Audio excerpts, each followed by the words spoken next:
Hey, it's Sarah. I am so glad that you're back tonight. And I'm not sure what you're feeling or what you're carrying, but think of my voice as a light in the dark, shining just a few steps ahead so maybe you feel a little bit less alone.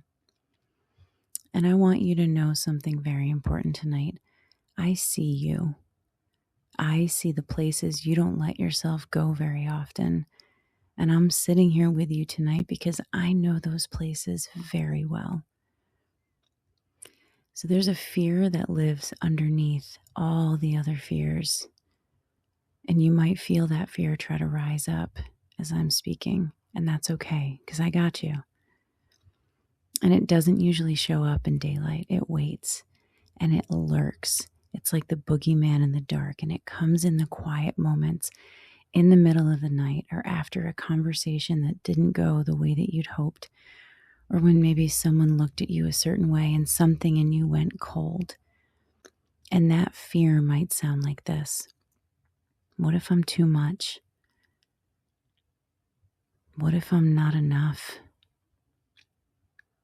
What if I'm the difficult one?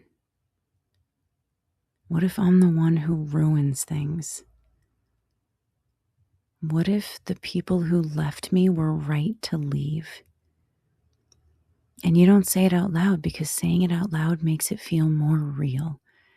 Because some part of you is terrified that if you hand that fear to someone else, they're going to look at it and say, yeah, that tracks. And they're going to validate that fear.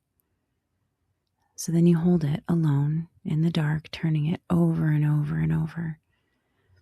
And here's what I want you to know about that fear. The fact that you carry it, and the fact that it keeps you up, and that it makes you examine yourself, and that you care this much about who you are and what you're doing to the people around you, that is not evidence that that fear is true. It's evidence of something else entirely. Because when you're actually what you're afraid of being, you don't lie awake wondering if you are. You've already decided you're not. And the wondering and the feeling of not being sure, the sitting in the discomfort of your own question, that is what accountability looks like before it has a name. That is what caring looks like when it turns inward and doesn't know where to land. You are not the monster in the story you're writing at 2 a.m. You might be flawed. You might have hurt people. You might have said mean or cruel things. You might have things to own and to work through and to grow from. And if so, congratulations, you're human. But the fear that you are fundamentally, irreparably wrong, that fear is not a diagnosis. It's a wound. And it's a wound that is asking to be looked at.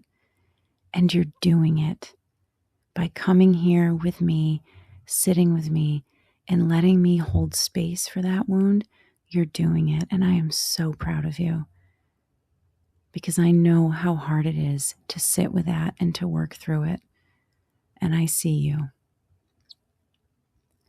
So I'm going to leave the light right here next to you. And you don't have to resolve the fear tonight.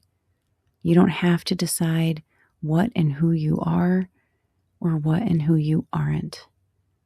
You're just allowed to sit here and know that the asking, the caring enough to ask, that means something. It always has.